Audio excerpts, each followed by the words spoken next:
Okay then guys, so what I want you to do now is I want you to press edit by here, and I want you to remove everything in this like clause here, and I want you to go basic %. Okay, and I want you to press go. So what that has done is that said select all the columns from the test table and bring back all of the records where the test name begins with basic and is not case sensitive either, right? So that's what that means when we have the % at the end but we don't have a % at the beginning. Now press edit again for me, and I want you to remove what's in here again, and I want you to go %test. Yeah, so don't end the %, just %test. Press go again.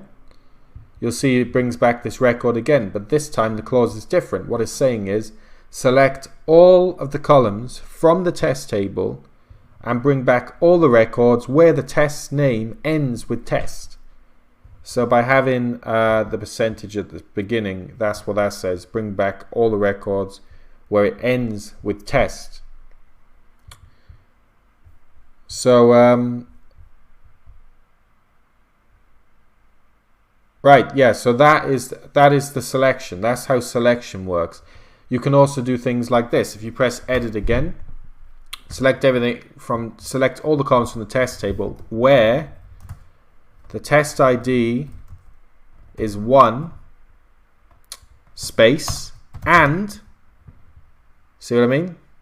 And, the and means there's more, and test name like test. So this is pretty self-explanatory. Select all the columns from the test table and bring back records where the test ID is 1 and the test name contains the word test. So in other words, what this means is bring back a record where the test ID is 1, but only bring it back if the test name also contains test. So if we press go, we can see it brings back that because the test ID is 1 and the test name contains test. So what happens if one of these criteria isn't met? Well, press edit, change this to a really stupid word, right?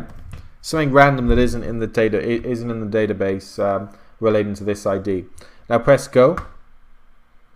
MySQL returns an empty result, 0 rows. So what happened is it looked in the test table. It could see there was a test with the test ID 1, but the name of that test that has the test ID 1 did not contain this word. So therefore we didn't bring it back. That's what that means, right? So if we press edit again and change the and to an or. So what this says is select all the columns from the test table and bring back all the records where the test ID is 1 or the test name is equal to this.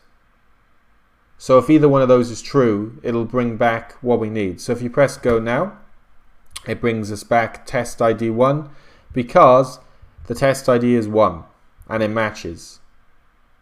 Did you see? Now what I want you to do now is press edit again, and I'm just going to open this a minute just to see the records again. Okay, so we can use the word cool, that's fine. Okay, so let me close that again, right. Select all the columns from the test table where the test ID is 1 or the test name like cool. So do that for me, right? Make sure there's 2% signs because we want to check if it contains, right? So % sign at the beginning, % sign at the end. So press go now, and it brings back both records. So why does it bring back both records? Well, because we've said bring back everything where the test ID is 1 or the test name contains call. So it loops, the database engine loops through all the records. It sees this test ID 1. So that's true. This bit evaluates to true. Test ID equals 1.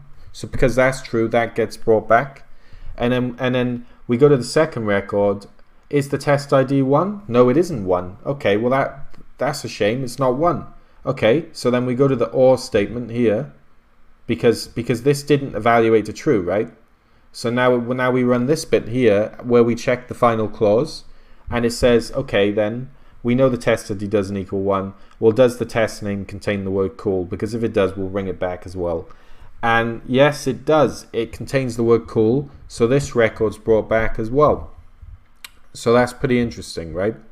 So that's AND and OR, which they're very useful tools. So another thing we can do then is we can go where test ID above 1.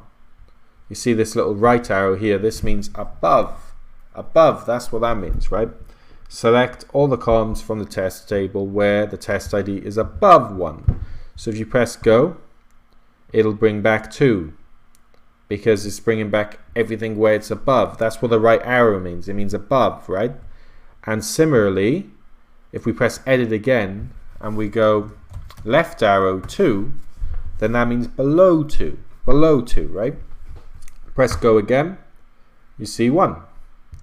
Okay, so if you press edit and if we go right arrow equals, now what that means is, that means select all the columns from the test table and bring back all the records where the test ID is above or equal to 2. So that's going to bring back nothing. That's going to bring back 1 record because 2 is the highest we have. So if we change that to 1, now what that'll do is that'll bring back all records, because, press go and I'll explain. Test ID above or equal 1. Okay, so it goes through the database. Is the test ID equal above 1? No, it isn't. Is it equal to 1? Yes, it is. So we bring back that. And then we go to this record. Is the test ID of 2 above 1? Yes, it is. So we bring that one back as well. And if we press edit and we go left arrow equals, and then here we go 2, and we press go. Again, what that says is bring back the records where the test ID is 2 or below 2. That's what that means. So that brings back them all as well. Okay. So that covers this lecture, I think. So thanks for watching.